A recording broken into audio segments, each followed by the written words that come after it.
I am a content writer for Ostomy Canada as well as the social media and marketing team.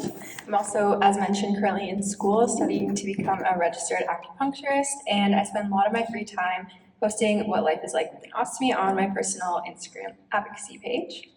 My story begins when I was 16, diagnosed with ulcerative colitis. I vividly remember crying to my parents on the drive home because I was so scared of the what if I might need surgery one day. Well, after years stuck in the cycle between flare-ups and remissions, things took a turn for the worst in 2020 when I was in and out of the hospital for weeks at a time. During my third hospital admission of the year, I was so tired of being sick and missing out on life that I asked my doctor to remove my large intestine. Yes, you heard that right. I begged my doctor to give me ostomy surgery. I had no idea what life with an ostomy would be like, and it was very unfamiliar and scary. I didn't know anyone my age with IBD, let alone an ostomy, but lying in the hospital bed, I no longer had that same fear. All I could see was that surgery might give me the chance to get out of pain, out of the hospital, and back home to my life. A few months later, once I was more recovered, I started having those thoughts of what does this mean for me now with school and friends, family, partners, etc. I was nervous how some people might react or how someone might be uninterested in dating after finding out. I think the film Stuck really captures this fear of telling people who are closest to you because we tend to visualize worst case scenarios all the time. I definitely had those visions of leaks or blowouts when I first started getting back into the world and doing things again. It was a very hard mental hurdle to overcome, and it took probably about a year until I felt more okay with people knowing. But I think the film also shows how ostomy surgery can be a second chance at life. For me, I know that everything I've been able to do in the past 5 years with my ostomy would not have been possible if I didn't have surgery. From graduating university, starting a new degree, road trips with friends, traveling internationally, being able to eat cheese and drink coffee again, and of course all the really meaningful advocacy and volunteer work and meeting all the amazing people that I have would never have happened, and I could not have pictured this for myself when I was at my most sick. There will be things in life that are hard. Everyone will have something that impacts them profoundly, but an ostomy is not an obstacle to finding belonging, friendship, or love, or life. My ostomy saved my life, but more importantly than that, it gave me a life to live. I'd now like to introduce Patrick, a Canadian mountaineer who takes the theme of pursuing life anyways out into the real world. A founding member of the Ostomy Athlete team, he shows that there is no limit to life with an ostomy. If Stuck is about choosing the path of courage, Patrick is someone who hikes straight up it. Welcome, Patrick.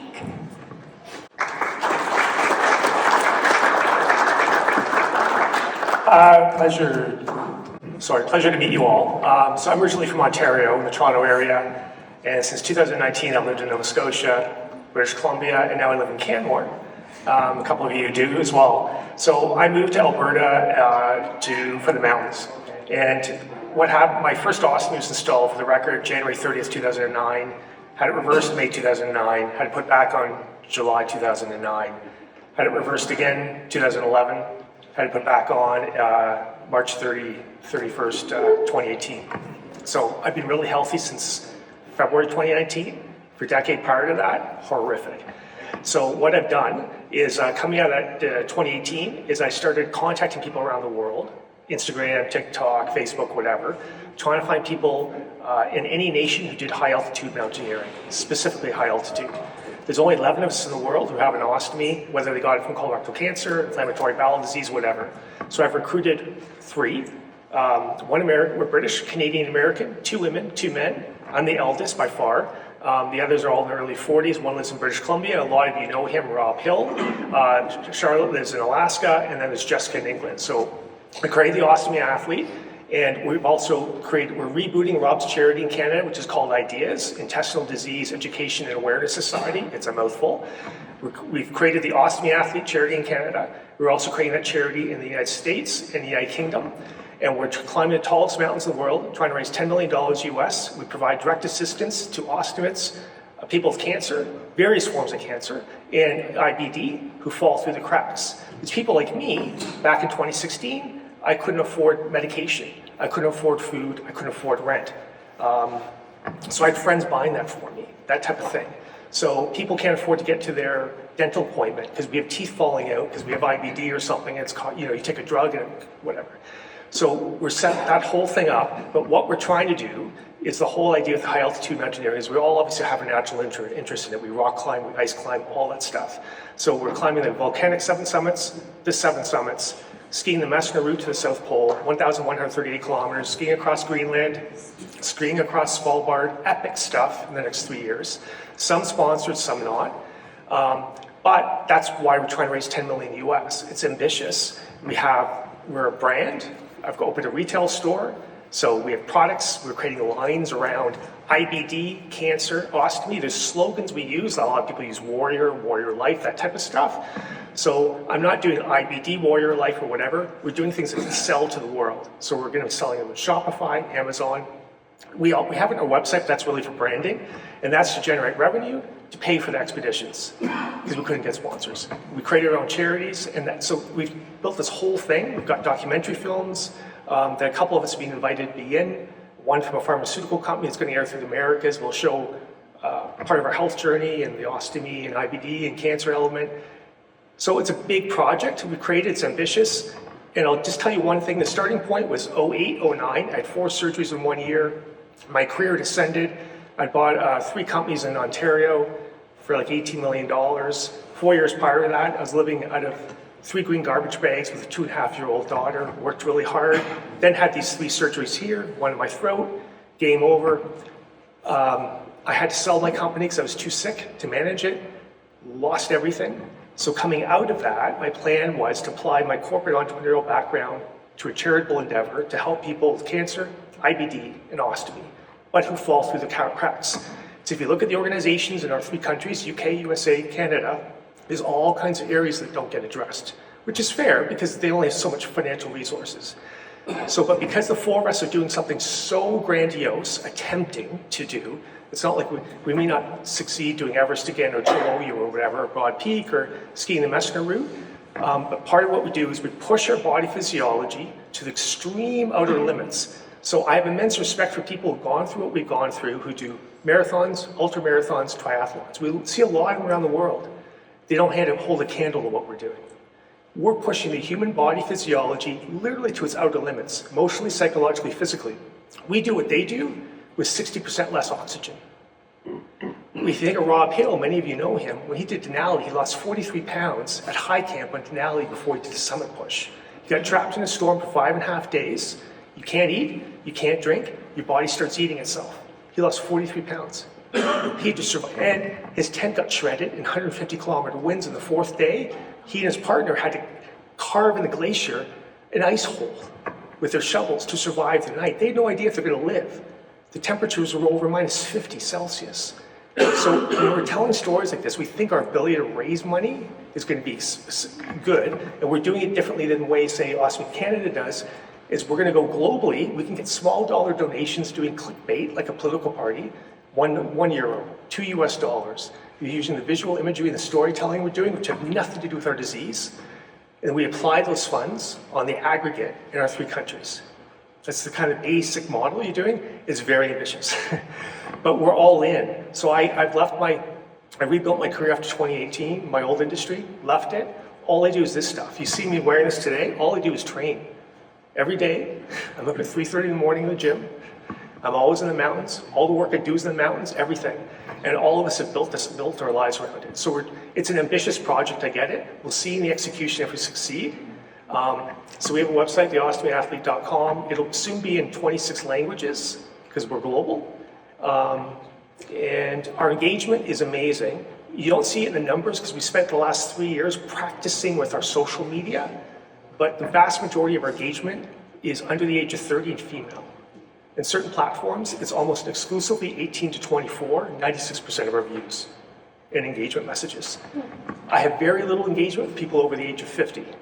On occasion I do, but in part it's because what we're doing, and just I want to highlight one example. I was mentioning to somebody in the room, quickly, last thing I'll say, is I'm 58, You'd never think that a 16-year-old female in Austria who finds me on Instagram, calls me in the middle of the night, literally on Instagram, calls me in the middle of the night, says, hey, are you gonna be down in Austria? Can we go hiking together?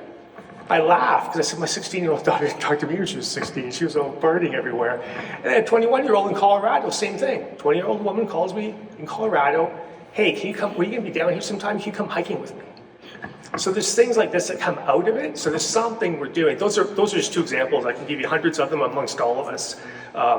So we're trying to do the best we can to help, but that's the basics. So you'll probably be hearing a lot of this the next 3 or 4 years. There was a delay in the project. The last thing I'll say, my three teammates all had surgery. We should have been doing this 2 years ago. One got pregnant. Wonderful thing, first child with an ostomy. 2 days after she gets home, internal bleeding, literally minute to minute, life or death. That was Jessica in England. Charlotte gets her ilia pouch removed and her rectum removed. Then Rob gets his rectum removed. So that's our life, right? So I got to say this thing about Jess in England. 6 months after that, she rode a 254-kilometer road bike race in Europe, came third. That's crazy. So the stuff we're doing is pretty out there. Anyway, that's it. See you.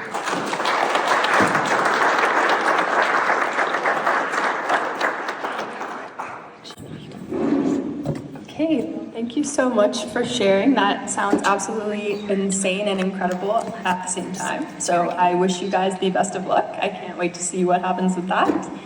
Now I'm just going to quickly mention some ostomy resources that might help you or someone you love with an ostomy. The thing that helped me the most, especially right after surgery, was community. So I joined a lot of online support groups and connected on social media with people who had similar experiences. Ostomy Canada has several support groups in person, online, all across Canada, so that's always a good place to start. And Ostomy Calgary also has our support groups and ostomy social gatherings as well. And I also highly recommend joining the Ostomy Canada Facebook group, not only for news and events, etc., but if you have any question, there will be dozens of people who have plenty of helpful tips that you've probably never thought of, so I definitely recommend starting there. And then some other resources, we have the Ostomy Canada Visitor Program, where trained visitors who've also had ostomy surgery can provide emotional support after patients have surgery. And Ostomy Canada also has educational webinars. You can find more on the website.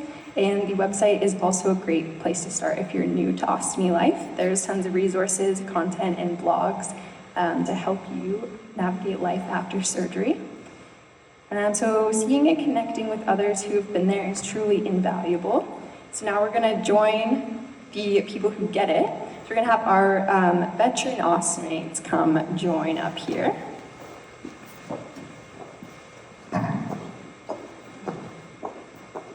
Tiffany and Deanna, been ostomates for a long time. And now we're going to have our long-term ostomates join. I don't have a sign, guys, but I've had one since 2020.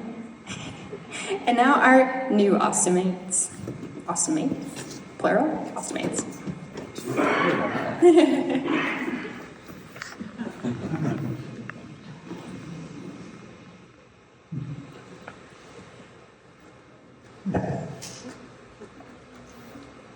Okay, well, awesome, thank you. Who's talking?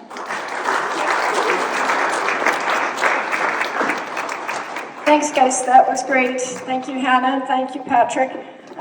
First of all, I'd like to acknowledge our sponsors for this evening, and that is CB Medical and the team there, Coloplast, Tyler's sitting, and Hollister. So thank you very much for your sponsorship this evening and for coming out and make use of all these folks. They're a tremendous resource. And yeah, thanks very much, and we'll hopefully see you next time. Thank you.